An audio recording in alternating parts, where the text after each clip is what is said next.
¿Has oído hablar del fascinante y misterioso Libro de los Gigantes? No forma parte de los principales textos hebreos, pero añade una nueva capa a la historia del Génesis, al igual que el libro de Enoc. Las dos obras son un intento de explicar cómo fue que la maldad llegó a ser tan generalizada e influyente antes del diluvio. Así también se da la razón de por qué Dios estaba más que justificado en enviar este diluvio.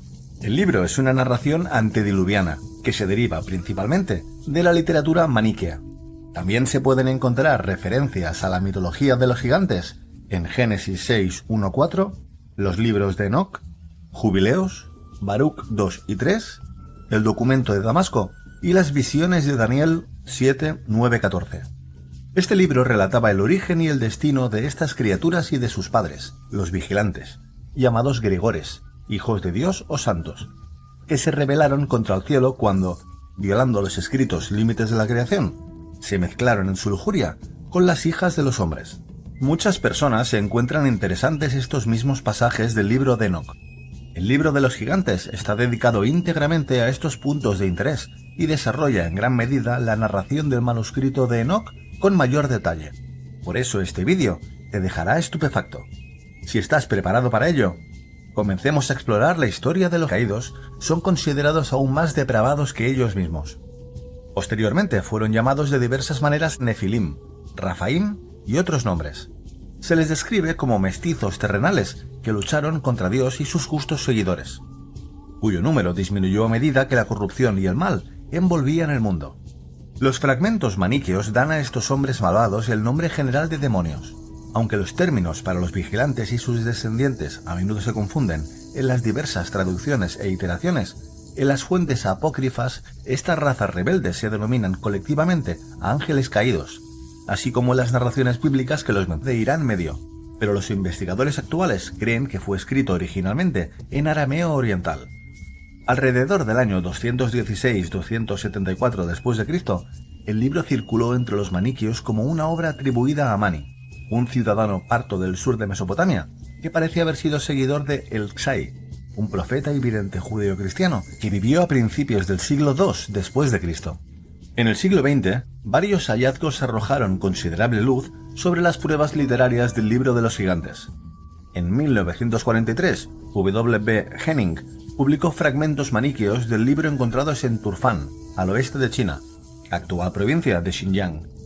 Este hallazgo corrobora los numerosos relatos sobre la circulación y el uso del libro entre los maniqueos.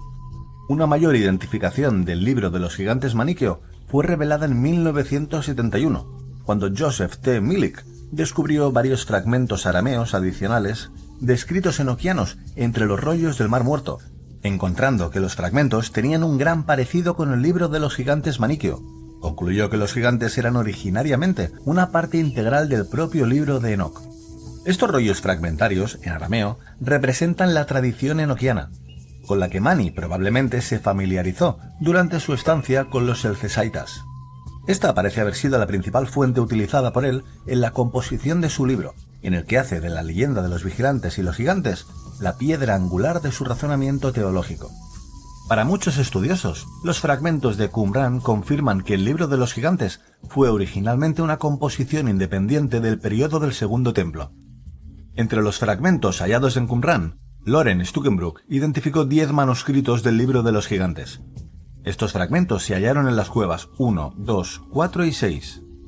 Los descubrimientos condujeron a la posterior clasificación de 10 manuscritos arameos que contenían partes del libro de los gigantes, que hasta su reconocimiento en Qumran solo se conocían a través de fuentes maniqueas. Se especula mucho sobre la lengua original del libro. Generalmente se cree que era de origen semítico. De hecho, el descubrimiento de este texto en Qumran ha llevado a estudiosos como Van Andel y Rudolf Otto a creer que, si bien estas antiguas versiones arameas del libro son las más antiguas que se conocen, es probable que la obra tenga antecedentes judíos incluso anteriores. R. H. Charles, traductor y editor de The Book of Enoch, argumentó en 1906 que Enoch fue construido sobre los escombros de una saga de Noé más antigua que la del Génesis, que solo menciona vagamente el mito de Enoch. El propio Milik ofrece su propia hipótesis de que la historia de la creación de Enoc y el relato de la del Dios son anteriores a los relatos del Sinaí de Moisés en el Génesis. ve en Génesis 6:1-4 una cita de lo que él cree que fue la fuente anterior de Enoc. Este pasaje sigue desconcertando a los estudiosos de la Biblia. Nuevas investigaciones, como la del Klaus Bayer, sugieren que el libro de los gigantes fue compuesto originariamente en hebreo en el siglo III a.C., con los nombres de los gigantes Gilgamesh y Jowabish que delatan un origen babilónico.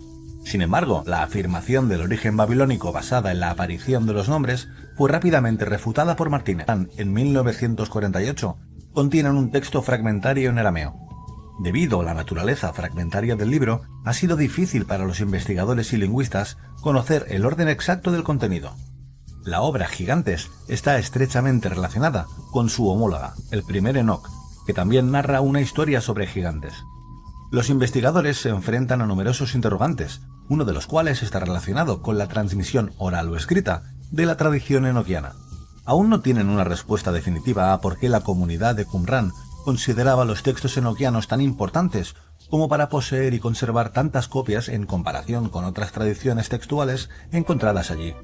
En el libro de los gigantes encontramos un relato ampliado de la historia bíblica del nacimiento de los gigantes en Génesis 6:1-4. En este relato aparecieron cuando los hijos de Dios de la vigilia que, según el relato que confirma la historia de los jubileos, fueron enviados originariamente por Dios a la tierra para instruir y educar a la humanidad en la conducta ritual y ética correcta, para hacer lo que es justo y equitativo en la tierra. Sin embargo, fueron seducidos por las mujeres humanas y mantuvieron relaciones sexuales con ellas, de las que nació entonces una raza híbrida de gigantes. Estos vigilantes y gigantes o nefilim realizaron actos destructivos y groseramente inmorales que asolaron a la humanidad, incluyendo la revelación de los sagrados secretos o misterios celestiales a sus esposas e hijos, así como a la humanidad en general. Cuando Enoc se enteró de esto, se alarmó y apeló a Dios, quien en su longanimidad y por revelación y consejos divinos, llamó a Enoc para que les predicara el arrepentimiento, a fin de que las razas terrestres pudieran escapar de la ira y destrucción de Dios. En su misericordia, Dios decidió dar a los vigilantes caídos una oportunidad extra para arrepentirse, dando sueños a varios de sus hijos gigantes, incluyendo a dos hermanos llamados Ogía y Jaguía, quienes dieron los sueños a una reunión de sus compañeros gregorianos y nefilim. Esta reunión de vigilantes y gigantes quedó perpleja por los sueños, así que enviaron a un gigante llamado Macbey a la morada de Enoc y a los lugares donde predicaba. Macbey recibió instrucciones de oír primero lo que decía el profeta antes de acudir a él en busca de un oráculo. En su intento de interceder por ellos, Enoc se ofreció no solo como el oráculo que los vigilantes y gigantes solicitaban, sino también les dio unas tablas dobles que revelaban el significado completo de sus sueños y el futuro juicio de Dios sobre ellos. Cuando los vigilantes y los gigantes escucharon por fin la respuesta del cielo, muchos de ellos, en su orgullo y arrogancia trascendentes, optaron por apartarse de sus malos caminos para actuar desafiando a Dios. Los fragmentos de Qumran están incompletos en este punto. La versión, al igual que su homóloga maniquea, asocia los nombres del rey sumerio Gilgamesh y del monstruo Umbaba con los vigilantes y los gigantes, pero adaptada a la historia del cosmos de Mani. Los ángeles caídos aquí son demonios arcontes que han escapado de sus prisiones en los cielos, donde fueron colocados en la construcción del mundo. Organizaron un breve levantamiento y en el proceso 200 de ellos escaparon a la tierra. Aunque la mayoría de los nombres de pila son simplemente traducidos a la lengua iraní, Ojilla y Ajilla son rebautizados como Sam y Nariman. Esta versión también contiene un final completo en el que se narra cómo las fuerzas de la luz, dirigidas por 4 ángeles identificados como Miguel, Gabriel, Rafael y Uriel, someten a los demonios y a su descendencia en la batalla. Está estrechamente relacionado, como ya se ha mencionado, con el primer Enoc 7:3-6, un pasaje que arroja luz sobre los rasgos característicos de los gigantes. Revela que los gigantes nacen de los hijos de Dios y las hijas de los hombres. Los gigantes se apartaron cada vez más de los valores de sus congéneres y empezaron a absorber los actos de lo que percibían como una raza inferior, la raza humana. Empezaron a matar gente y a explotarla cruelmente, la esclavitud y el libertinaje sexual. También se entregaron a la sodomía y al hedonismo. También se sabe que han cometido otros actos moralmente dudosos, a menudo impulsados por su inmensa fuerza física y su desprecio por las normas sociales. La autoría del libro de los gigantes de Qumran sigue siendo objeto de debate entre los eruditos. A pesar de que se conservan tantas copias de Qumran de la obra completa de Enoc, al principio creían que el manuscrito era poco utilizado por los sectarios del desierto. Investigaciones más recientes afirman: los descubrimientos de Qumrán descartan rotundamente la posibilidad de que los maniqueos fueran los compiladores del Libro de los Gigantes, ya que su obra fue posterior. En cuanto a las comparaciones que podrían hacerse con los textos canónicos, los libros de Daniel y I Enoc tienen similitudes, como en sus elementos visionarios. Stuckenbrook sugiere que estas similitudes permiten la posibilidad de que el autor de Daniel conociera las primeras tradiciones enoquianas lo suficientemente bien como para utilizarlas y luego adaptarlas a sus propios fines. Podemos ver esto más claramente en la propia teofanía del trono. Todos estos escritos enoquianos eran de gran importancia a principios del siglo I. La Iglesia cristiana primitiva valoraba a Enoc y lo consideraba canónico. Sin embargo, debido en gran parte a la influencia de los filósofos alejandrinos que no lo apreciaban, su contenido fue considerado por muchos en la época helenística como tonto o extraño. Toda la obra de Enoc chocó rápidamente con las ideas de los doctores cristianos y judíos, que la consideraban un producto contaminado de los ensayos de Qumrán. Milik sugiere que la razón por la que el libro fue censurado por los autores cristianos fue su uso popular por parte de los maniqueos. Posteriormente, el libro también fue prohibido por autoridades ortodoxas como Hilario, Jerónimo y Agustín en el siglo IV, y gradualmente salió de circulación, perdiéndose finalmente para el conocimiento de la cristiandad occidental. Si te gusta lo que hacemos, compártelo con nosotros en un comentario.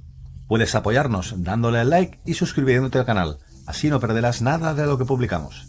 Gracias por vernos una semana más.